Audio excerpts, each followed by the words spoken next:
His shirt was creased, odd for him. His hair looked like he hadn't bothered to comb it. He had the air of a man who'd been hunting for an answer all morning and still came up empty. "Mom," he said, stepping into the room before I could even say yes or no. "I need to ask you something." I didn't invite him to sit, I told him.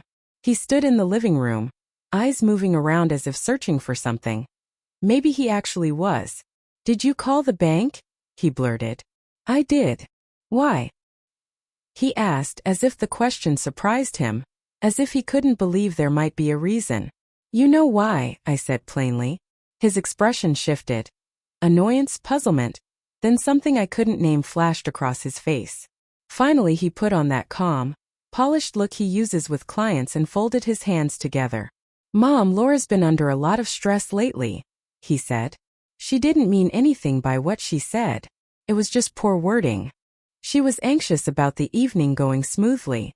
That's all." "You call that poor wording?" I asked. "She didn't drug you," he hurried out, eyes widening. "You're jumping to conclusions. It was just a supplement. She takes melatonin herself. Thought it might help you relax." He paused. "Yes. Okay. That part wasn't great." I almost laughed. "Wasn't great." I said nothing, folding my arms, waiting to see what he'd say next. He breathed out slowly. "Look, I'm not saying it was the right move, but she thought. We both thought that sometimes these dinners get tense," he continued. "You know how you are, how I am." I cut him off. "You make those little comments, Mom, about her, about the house, about the kids. I pay for this house." That stopped him dead. "I paid the down payment. I've paid the mortgage for 6 years. I paid for the kids' school, your insurance, Laura's medical bills. I covered groceries when your card declined last spring. The bank called me about it. So if I made a few remarks at dinner, I earned the right." His mouth opened. He closed it without speaking. "You've taken my money," I said. "And in return you tried to lull me like an inconvenient child." "It wasn't like that," he said. "Was it your idea?" I demanded. "Or did you just stand there and let her say it?" He wouldn't answer. We stood in that silence for a moment. Finally his voice softened. "So that's it. You're cutting us off?" "I'm cutting myself loose," I told him. From the kitchen, the kettle began to whistle. I turned slowly and went to pour myself a cup. I used to believe silence was a kind of strength. That keeping the peace, holding my tongue, smiling even when it hurt, meant I was noble. That good mothers endure. That decent women forgive. That being unthanked was better than being bitter. That belief crumbled the moment I watched my son in my living room try to pass off a drugged glass of wine as a social faux pas. When he left, no tea, no apology. I sat at the kitchen table and watched the steam curl from my cup. It rose like a small, quiet farewell. I didn't cry. I hadn't cried in years. That used to bother me, but now it felt like proof. I'd stopped expecting tenderness from those who should have known how to give it. The next day I opened the hallway drawer I hadn't used in ages. Inside were files and warranties, spare batteries, and a thick manila envelope with Michael's name written in my handwriting. I emptied it onto the table. There they were. Copies of checks, receipts, loan paperwork never paid back. Birthday cards with thanks for everything scribbled beside sums with more zeros than any gift should have. 17 years of generosity, or 17 years of trying to buy my place in a family that quietly decided I was optional. I stared at a check for $6,200 labeled nursery furniture. That was when Laura was pregnant with Oliver. She'd cried on the phone about not wanting her baby to sleep in second-hand things. I wired the money that same day. Another entry, $12,000, marked as a bridge loan until bonus. The bonus never came. And the biggest, $45,000 for the down payment on the house. They celebrated that night with champagne. I remember because Michael sent a photo of the cork and wrote, "Wouldn't have popped without you, Mom." I didn't print that picture. It wasn't only the money. It was the small humiliations, the corrections in front of others. "Iris, I think you meant autumnal, not just fall." Or "Don't tell those old stories, kids don't get them." Michael would chuckle and call it charming. They never shouted or struck me. They eroded me quietly until I questioned whether I even belonged at the table. So I stayed silent. When Oliver forgot my birthday call, I said nothing. When Sophie's recital came and I wasn't invited, I pretended not to hear. When Laura planned holidays without checking if I was free, I made other plans because stirring up trouble was harder than being alone. I thought they'd come around. They didn't. I fetched a clean notepad and began to write. Not a letter yet, but a ledger, payments, dates, patterns. The list grew long. At the bottom I drew a line and wrote one sentence. A person's worth isn't measured by what they give, but by how they're treated when they stop giving. Then I dialed Sophie. She answered on the second ring. Grandma. Her voice was polite, cautious, as if she worried I might be angry. That hurt more than anything. Hi, sweetheart, I said. You asked me yesterday if everything was all right. You said I seemed different. I did, she replied. I need to tell you something, I said. But not over the phone. Can you come by after school? Of course, she said. Do you want me to bring anything? Just yourself. That afternoon she arrived, backpack slung, brow knit with concentration. We sat at the table. I didn't offer cookies or ask about classes. I told her the truth, about the glass, what I'd heard and what I'd found. She was quiet for a long time, then said, She's been weird with you for years. That startled me, Sophie remembering back to when she was little. I remember you gave me a sweater and she said it wasn't my style and Dad just let her, she added. I nodded slowly. Sophie looked down at her hands. Are you okay? She asked. I am now, I answered. You don't have to be. None of this is your fault. She took a breath and asked, What happens next? I don't know, I said. But it will be different. She didn't press. She reached across the table and squeezed my hand. That night I wrote a different letter. Not to Michael, not yet. To my lawyer. I called for an appointment and slept well for the first time in months. The law office smelled of wood and paper, the sterile calm that makes you sit up straighter. I hadn't been there since I updated my will after my husband died. Back then I left everything to Michael because he was the only one around. Now I had another reason to come. The receptionist recognized me and offered tea. I declined. Miss Linda, Mr. Reed will see you now, she said. Thomas Reed, nearing 70, thin and sharp-eyed, rose to greet me.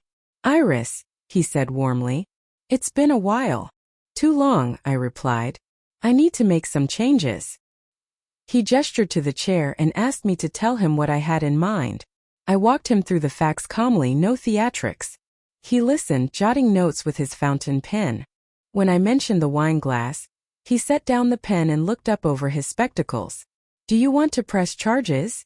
He asked quietly. No, I said. He didn't ask why. Instead he opened a drawer and brought out my old will. Currently Michael is the sole beneficiary, he said, flipping the pages. You've listed him as executor and given him power of attorney if you're incapacitated. Do you want to remove him?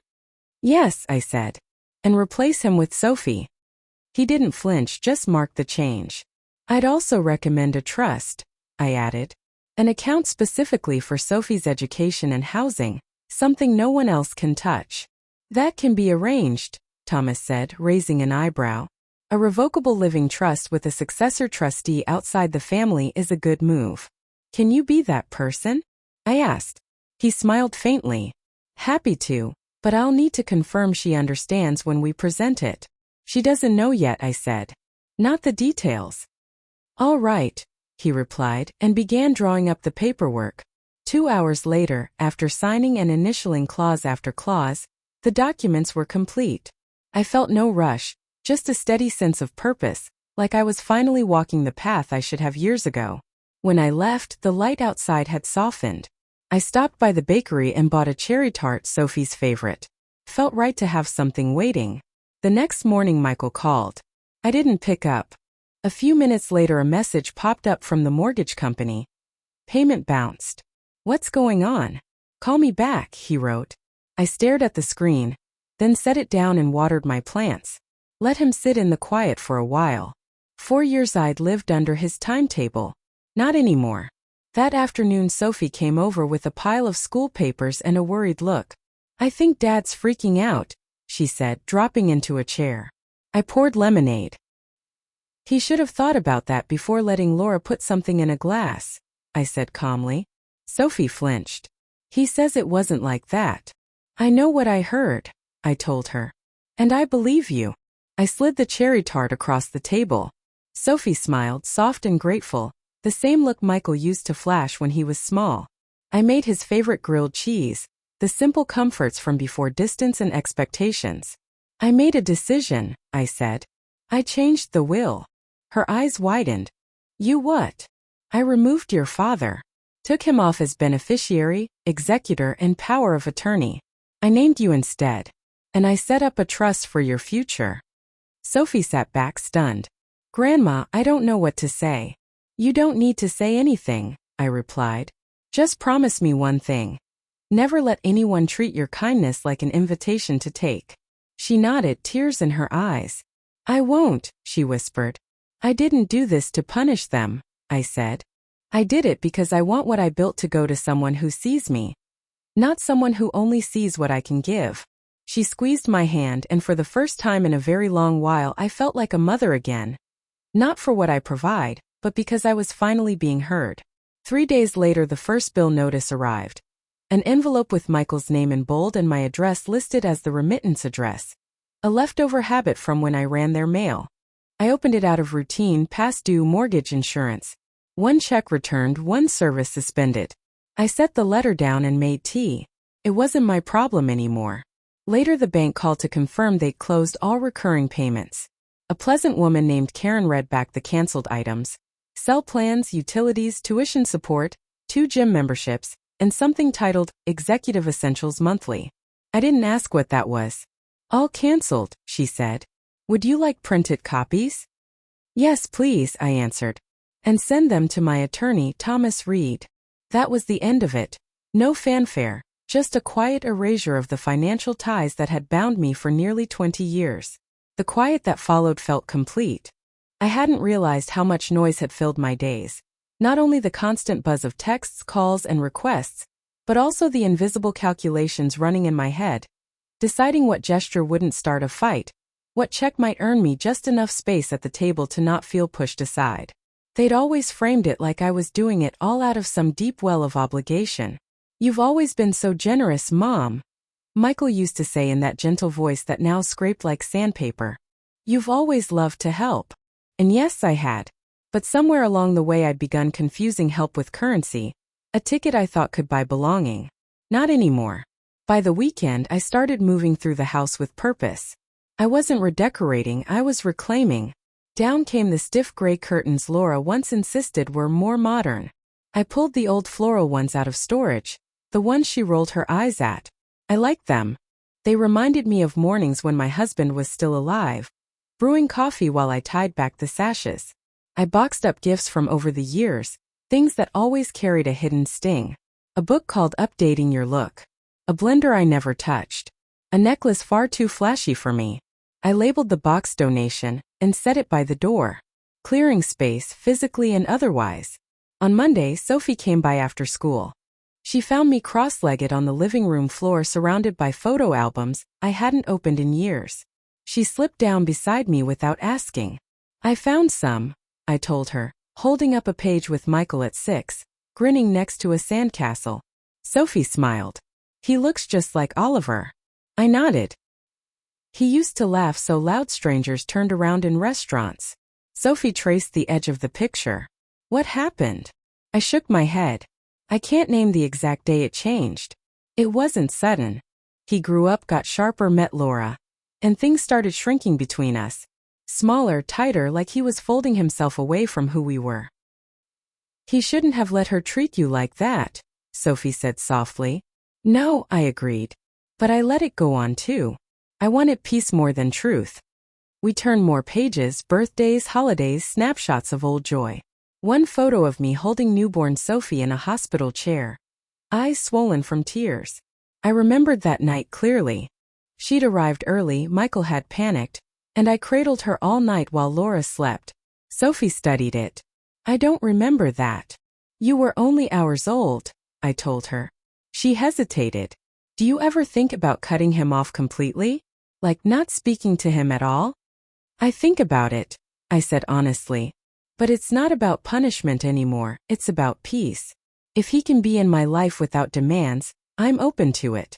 But I won't buy love again. That chapter's finished.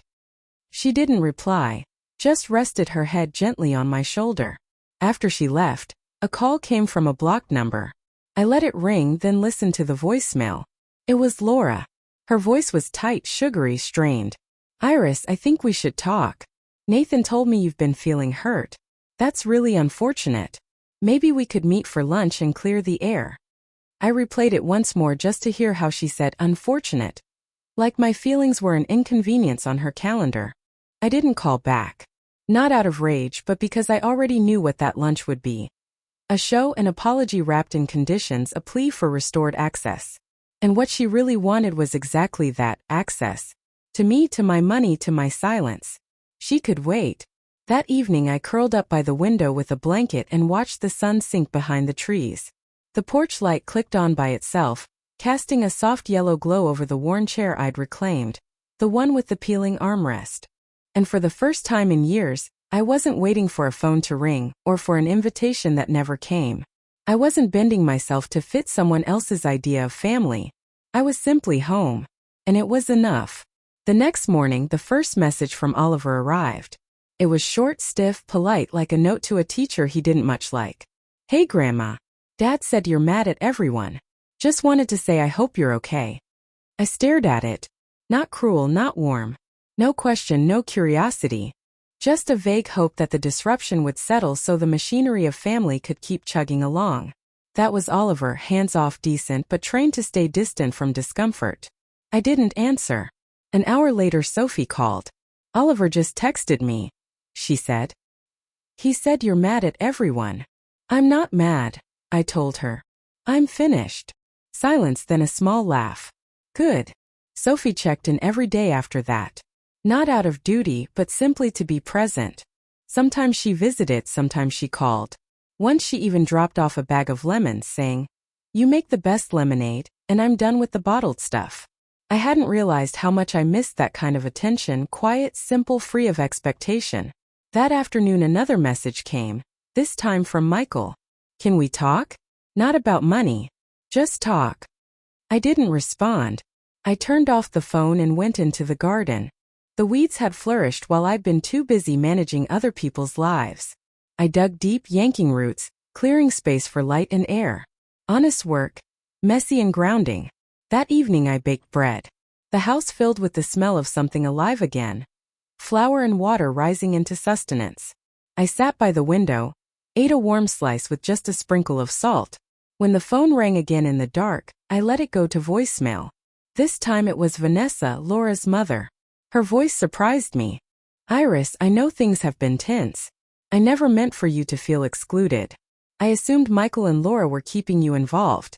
I just wanted to say, for what it's worth, I always admired the way you carried yourself. I didn't know how to take that. Maybe she meant it.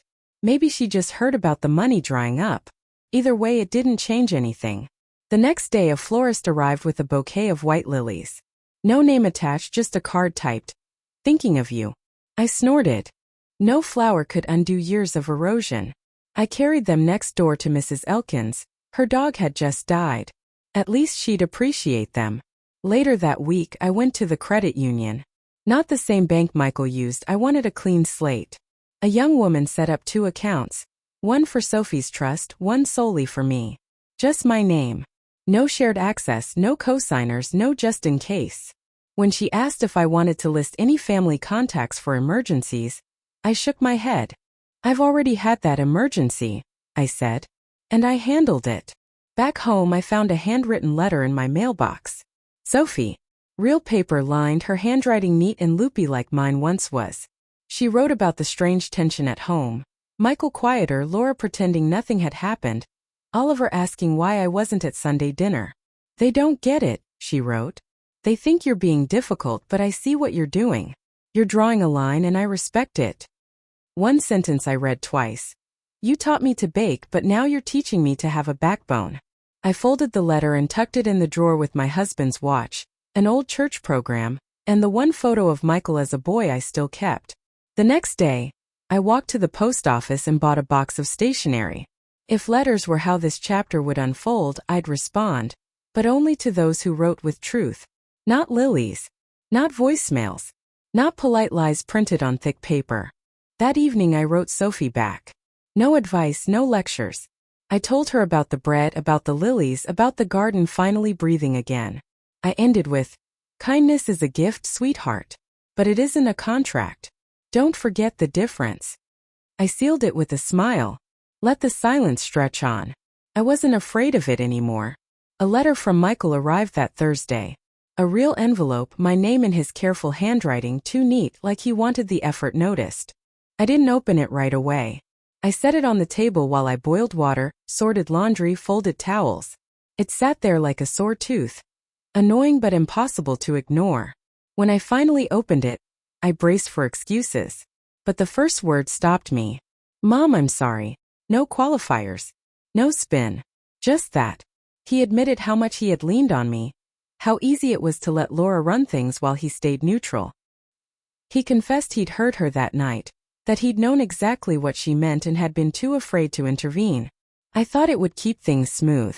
I see now what that says about me. He didn't ask for money. He didn't mention the cutoff payments.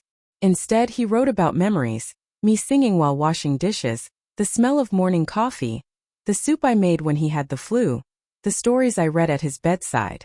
Somewhere along the way, I stopped seeing you as a person and started seeing you as a role, a resource. I hate that it took something this ugly to realize it. He didn't beg. He only wrote that he hoped I was all right, that he wanted to earn his place in my life again, if I'd allow it. I folded the letter slowly and set it aside. I didn't know how I felt. I'd waited years for words like those, and now that they'd come, I wasn't sure what to do with them. They didn't erase anything. They didn't fix it. But they were something. Later that day, I met with Thomas Reed. The trust papers were ready for final signatures. He greeted me with his usual calm smile, and together we reviewed every page. The trust is fully funded, he said, adjusting his glasses. Disbursements begin when Sophie turns 25, with allowances for education and housing before then.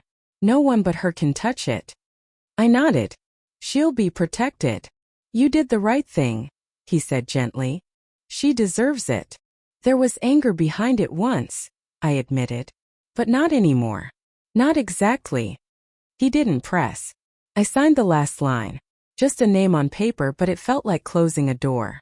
On the way out, I stopped by the bakery and bought 2 pastries, one for me, one for Sophie. Even if she didn't stop by, it felt right to have them waiting. When I got home, the mail truck was pulling away. Another envelope sat in the box, this one from Laura. I nearly tossed it without opening. But I did. One page, typed polite, cold. I hope you're well. I regret how things were perceived. I'd like to rebuild bridges. Lunch soon? My treat. One of those sleek restaurants she loved, plated stones, salt air. There wasn't an apology in that letter, just presentation. I folded it once and slipped it into the junk drawer where I keep coupons and extra batteries. A kind of waiting room for things I don't know what to do with yet. That evening Sophie stopped by. I handed her the pastry I'd bought and told her the trust was finalized. She blinked at me. What does that mean? It means no one can rob you of your future, I said. Not even you if you're careless. She laughed, then grew thoughtful. Is it a lot? It's enough, I replied. She didn't press for numbers and I loved her for that. We sat on the porch together eating, watching the light drain out of the sky. Your dad wrote me a letter, I told her eventually. She turned toward me. And I believe he's sincere. But believing regret doesn't mean you hand someone the key again. She nodded. Do you think you'll forgive him? I already have, I said. That doesn't mean I'm letting him back inside my life. Sophie didn't argue. We finished our pastries in silence, the kind that feels steady, not heavy. That night I slept with the window open. The air was cooler, September shifting toward fall. The kind of fall I loved, not curated, not ornamental, just honest weather. Around midnight I woke, stood at the window. The street lay empty. No cars, no footsteps. Just the hum of quiet houses. Mine no longer felt like a waiting room. Felt like home again. I didn't expect them to show up on my doorstep. Not like that. Late afternoon, the air hanging thick the way it does right before a storm. I was in the back garden pulling weeds from the farthest corner, the one no one ever offered to help with, when I heard the car. I knew the sound before I saw it. Michael's sedan, always too clean, always parked too perfectly straight. I stood, brushed dirt off my palms and watched them climb out. Both of them. Michael looked worn, older than I remembered. But it was Laura who drew my eyes. Dressed down, hair tied back, no makeup. She always carried herself as if a camera might flash at any second. But today she looked plain. Small. I didn't move. Michael lifted his hand in a little wave. "Mom," he said. "Can we talk?" I turned and walked toward the porch. If they wanted words, they could have them on my ground. They followed like scolded children, not sure if they were still in trouble. I didn't offer chairs. Didn't invite them in. Laura spoke first. "I know I'm probably the last person you want to see." "You're not wrong," I answered. She swallowed hard. "I came to say something. And not just because of the money, though I'd be lying if I said we weren't affected." I waited. She looked at Michael. He gave a small nod. "I'm sorry," she said. "For everything. The dinner. The glass. I shouldn't have done that. I was trying to control what wasn't mine to control. It was selfish. It was wrong." Her tone was careful. Practiced but not robotic, like someone walking across ice afraid of breaking it. I didn't reply. "I wasn't raised to ask for help," she went on. "And when you kept giving money, time, space, I told myself it was just who you were. I didn't think about what it cost you. I didn't want to." Still I kept quiet. Michael stepped forward. "We came because we know we can't undo it. But we don't want to pretend anymore." "I don't." I studied them both for a long time. Finally I said, "I've already forgiven you." They blinked. "But forgiveness doesn't mean you get a seat at my table." "Not yet." Michael nodded slowly. "I understand." Laura didn't argue. "I spent a long time believing I could earn love by being useful," I said. "That if I stayed helpful, no one would discard me." They shifted uneasily. "I'm not angry anymore," I added. "But I'm not available either." That sank in. Michael lowered his eyes. "Is there anything we can do? You can stop spinning the story. Don't tell the kids I'm being difficult. Don't play the victim. Just tell the truth. I set boundaries you didn't like." He nodded. "And you can live with the consequences. If money's tight, figure it out. You're grown. You've got jobs, a house, a car I helped you buy. Work it out the way I did when I was 35 and widowed."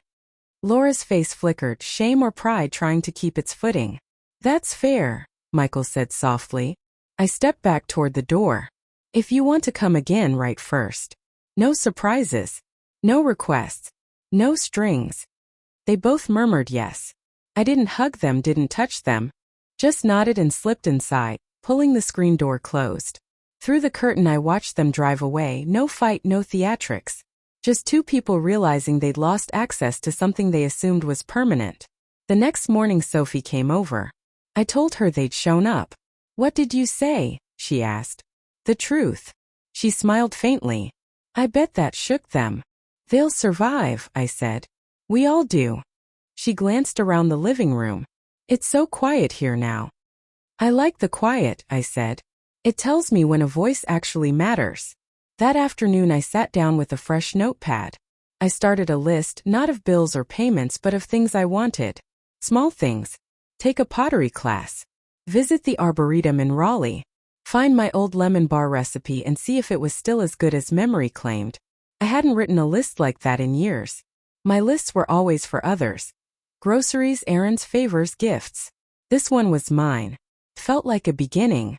Freedom doesn't always explode with fireworks. Sometimes it slips in quietly, like sunlight under a closed door. That's how it felt the morning after their visit. I woke before sunrise. No alarm, no reason, just rested. I brewed coffee the old-fashioned way, wrapped a blanket over my knees and sat on the porch. The street was still asleep. No cars, no sprinklers, no dogs. Just stillness and me in it, not as an extra, not as a tool, but as the keeper of my own time. I watched the light stretch across the yard, pale then golden. The kind of morning you notice when you're not buried in what others expect of you. I wasn't weak. I was patient. That's what no one understood. They mistook my silence for agreement, My quiet for consent. It wasn't. It was endurance. A breath I held for years. And now I was finally exhaling. After breakfast, I cleaned the hallway closet. Not because I had to, just because I wanted to. Out went coats that didn't fit, games no one touched. Shoes Michael once gave me that pinched my toes but looked appropriate. Into the donation bag. I kept one thing. A worn sweater of my husband's, sleeves fraying. It still smelled faintly of cedar and something warm I couldn't name. I held it, then folded it neatly on the bed. Some things you keep for memory, not function. Around noon Sophie called. "You sound good," she said, almost surprised. "I feel good." "Did they say anything after they left?" "No," I said. "And that's fine." I didn't need follow-ups or explanations. They'd had their moment. I'd had mine. The rest wasn't mine to manage. Later I drove to the nursery, bought herbs, basil, thyme, lavender. I'd neglected that part of life too long. I wanted to grow something that didn't need apologies. Back home I spent the afternoon planting, hands in dirt, sun on my back. The kind of quiet work that made bank statements and strained dinners feel like someone else's story. The phone rang once, Michael again. I let it roll to voicemail. No message this time. That felt like progress. That night I opened the drawer, reread his letter. Still raw but less sharp now, like a wound with a scab. I tucked it back, picked up Sophie's note and read that again. I smiled at the line about backbone. She was building hers too. That mattered most. I cooked a real meal for myself that night. Not leftovers, not frozen trays, fresh pasta with tomatoes, garlic, too much olive oil. I ate slowly at the table, music low from the kitchen radio. No interruptions, no critiques, no one pushing the plate away. Just me. Halfway through it struck me how rare this was. For so long I'd been a provider, a buffer. A silent shadow behind someone else's life. The reliable one. The helper. The bank.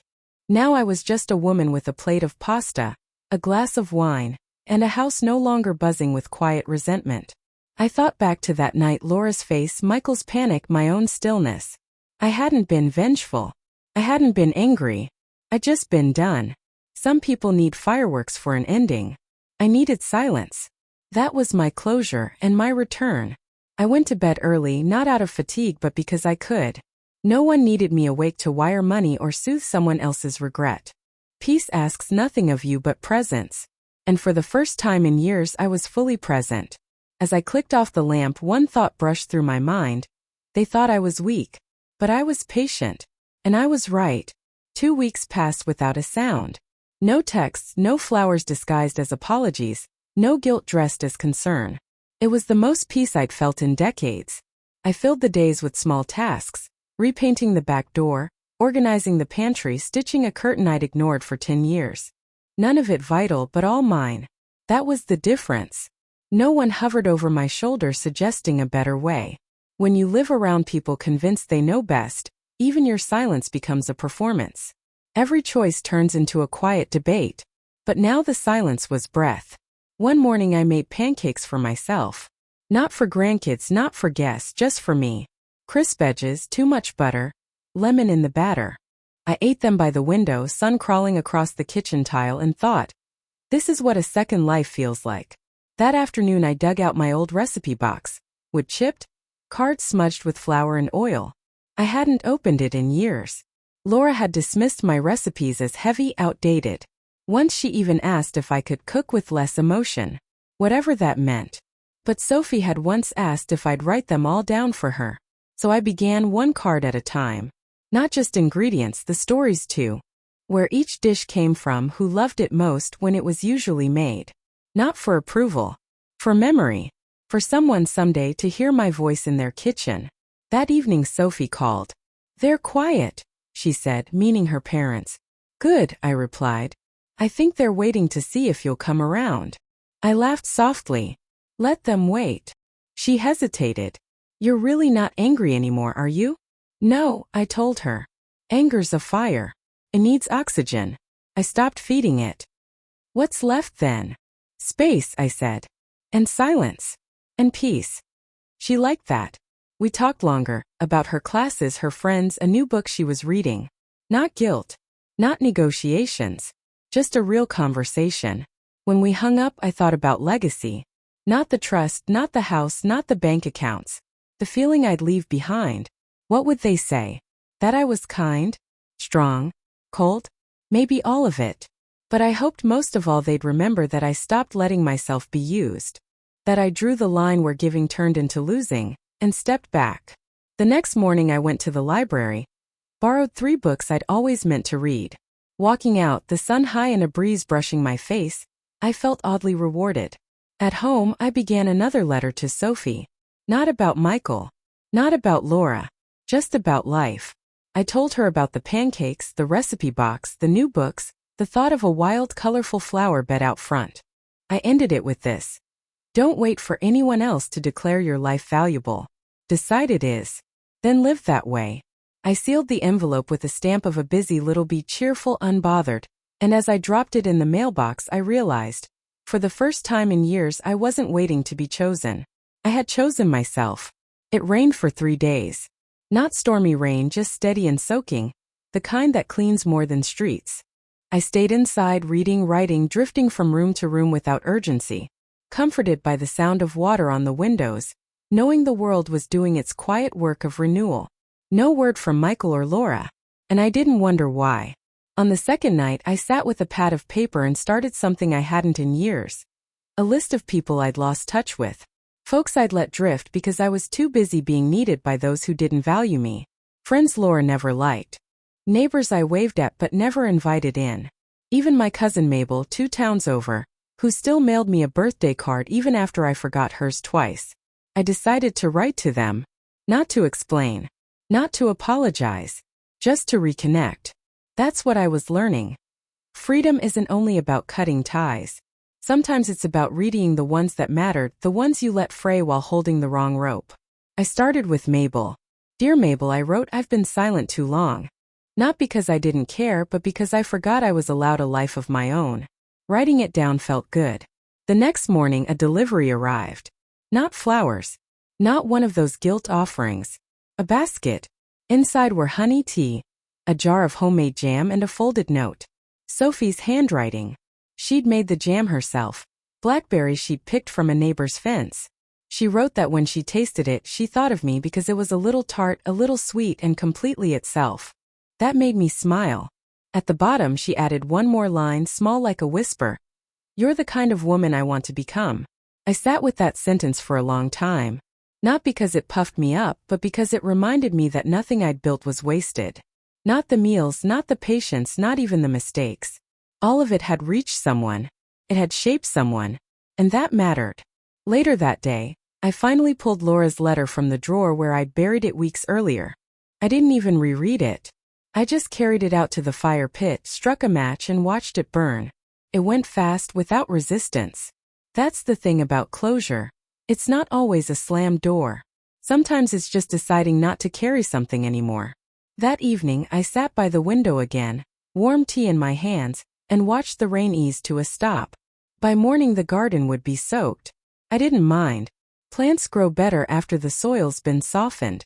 People do too. The next day I went back to the nursery and bought wildflower seeds.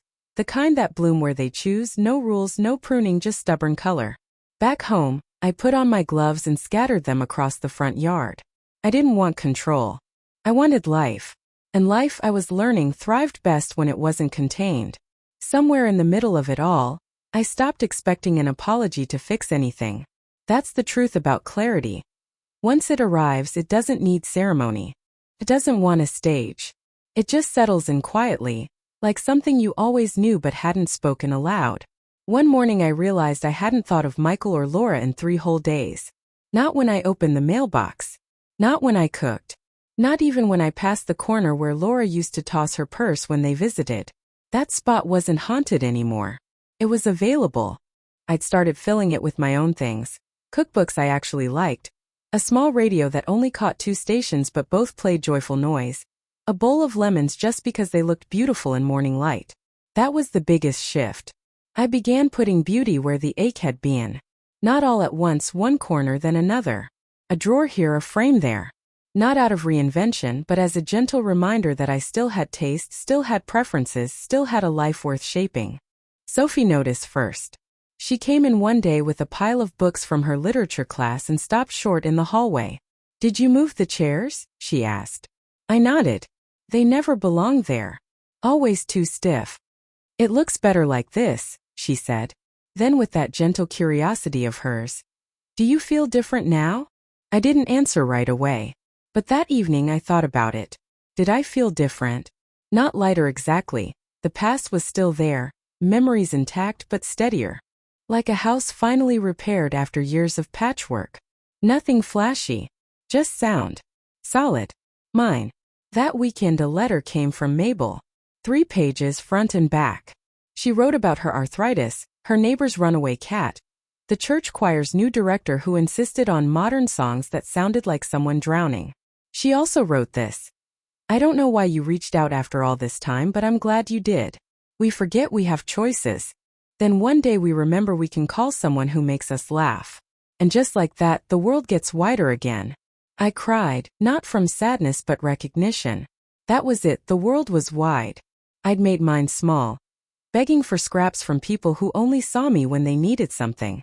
Now I was letting it stretch out again. Sophie and I started walking in the evenings. Nothing far, just around the block or to the park. She told me about her friends, her plans, a boy she liked who didn't like her back. "Which is fine," she said, "because I don't want to teach someone how to see me." That stopped me. I turned and looked at her. "You already know that?" She nodded. "You taught me." I suppose I had. Not through speeches but through choices. By saying no when it mattered. By choosing peace over performance. By walking away without burning the house down first. That night I slipped a note under her windshield. I wrote, "Strength isn't what people see when you raise your voice. It's what you learn to carry quietly, and more importantly what you learn to set down." The next morning I watched from the window as she found it. She smiled, didn't even open it, just tucked it into her bag and drove off. She trusted the words could wait. That week, the wildflowers began pushing through. Messy green shoots with no order. I knelt, brushed the dirt from them gently and smiled. No one told them where to grow. They just decided to. Another letter arrived, addressed simply Mom. Michael's handwriting. Not as careful this time, a little rushed but still his. I opened it without hesitation. Not with dread. Not with hope, just quiet curiosity. The kind you feel when someone you once loved knocks softly from a distance. Inside were 4 short paragraphs. No excuses. No apologies. Just reflection. He wrote that the house felt different now. That Sophie talked to him less. That Oliver was starting to ask questions. Just questions, not accusations. That Laura cried sometimes, not from guilt but from fear. Fear of what they'd lost. Fear of what wouldn't come back. He didn't ask for forgiveness. He asked for understanding.